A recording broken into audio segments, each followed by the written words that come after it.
you communicate with the opposite sex? Just like I communicate with the same sex. I mean, we just talk. We just talk. I mean, I'm a good reader of body language and reading energy, and so I just go off of that. But sometimes communicating doesn't have to be verbal. You know, sometimes communicating is holding someone's hand or standing, you know, close to them, or walking past and brushing them as you walk past. So it just really depends on like that person's energy and their vibe. And it also depends on like the situation and where you are. If it's a loud club, I'm not going to try to like talk to a guy like, hey, what's up, what's your name? Like, no, because it's too loud. You can do subtle things to get their attention and then maybe dip off in a corner somewhere. So it just depends on the person, the situation, and my mood. And the same goes for women too. So, because some guys today are clueless, because it's amazing. Their first encounter with you is to send them a picture of their eggplant, and I'm like, who started that trend? Like, you know what? I just think, you know, I have to thank guys that are ocular rapists, just sending random dick pics to anybody, because that's the only thing they feel that they have to offer. So they offer up their penis first because that's all they're thinking about. That's all they want is to have sex. And it's like, well, I don't want that at all. I don't even know you. You are a stranger and you're raping my eyes right now. You know, that's rude. But thank you for presenting yourself that way, because that means that you're someone I would never want to even interact with. And you could be a very nice guy outside of the act that you did, but first impressions are everything, you know. And if you are okay with flashing a complete stranger, which, you know, you flash somebody on the street, you can go to jail for that and get fined. You know, on the internet, there aren't any consequences, because it's like, oh, it's Snapchat, it disappears, but that image is imprinted in your mind, like for a few moments, if not forever. So for the guys that don't know how to communicate that they like somebody, it's better to say, I want to fuck you, versus flashing someone. But even saying I want to fuck you, like, that's crass and it's rude, but at least you're presenting yourself that way, because then I know you're not somebody I would ever want to interact with ever. Do you think confidence comes with sex? No. Because some people could be sexually insecure. You will not build confidence by having sex. There are a lot of people who have been having sex and getting pregnant, but they don't enjoy it. They're never satisfied, and they're definitely not confident people. I think it takes a confident person to actually know how to receive pleasure and give pleasure equally. But there are a lot of people who it's not that they are not confident people sexually. I think that they're just not confident in being able to articulate what they want in a way that is a bit stylized and finessed. Of course, like, sex is on all of our minds. And if you're looking at someone who's aesthetically pleasing, yeah, you're going to want to, like, jump their bones. But it's not polite to just jump out and say, I want to fuck you. There's no tact in that. So I think really it's just that a lot of these men lack the ability to be able to express themselves in a way that's tasteful and tactful, where they can get the end result, which is the fuck. But you won't get there because you don't know how to communicate that. So if anything, instead of them focusing on their penises, they should focus on vocabulary and how to communicate with women, and how to get from hi, my name is, to oh my god, John, fuck me harder. But, you know, that's not really being taught. So, and I could teach it if men would be willing to listen.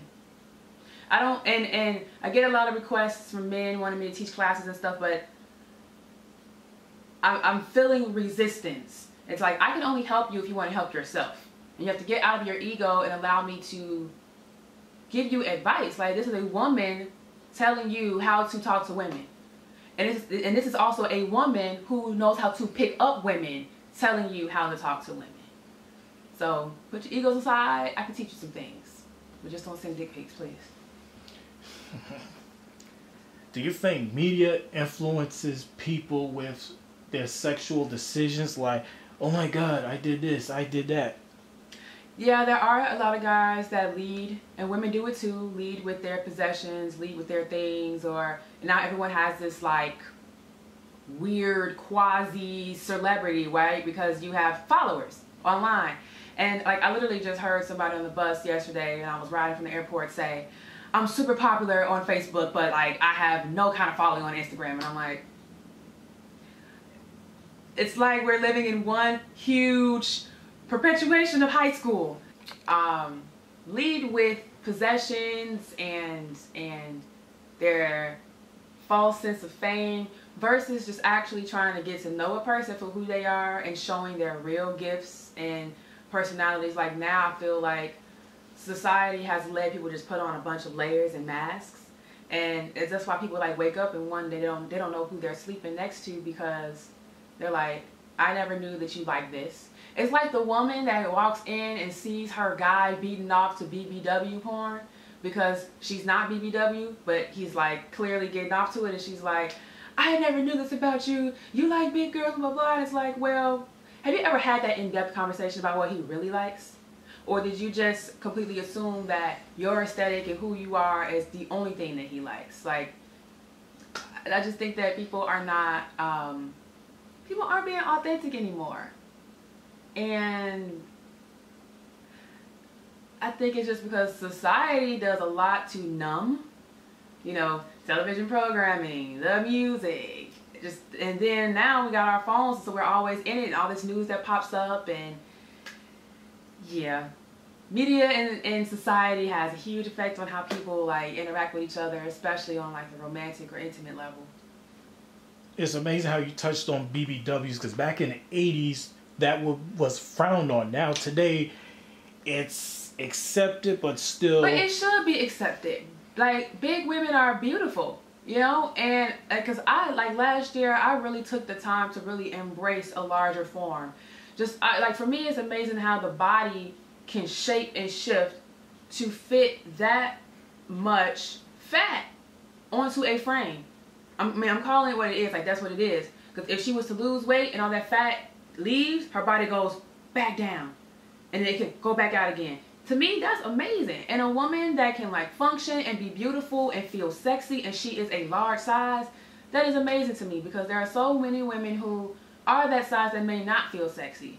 And I just think like all body shapes should be celebrated. It shouldn't just be the size 2 model that can fit into something that I can literally throw in a corner and it'll disappear. Like that may be sexy for one type of person, but there are plenty of people who are attracted to women who have more to love or an extra role here and there. Like, and that's fine. And we're always going to have people like that in our society, so why not embrace it? And I'm just happy that right now there is a movement that's happening about body positivity, and you know, all shapes are inclusive, and you have more women who are BBW wearing midriffs and going outside like, okay, and I'm sexy too. Like, it shouldn't be frowned upon. And I don't think that women should shame their men for liking that if they don't fit in that aesthetic.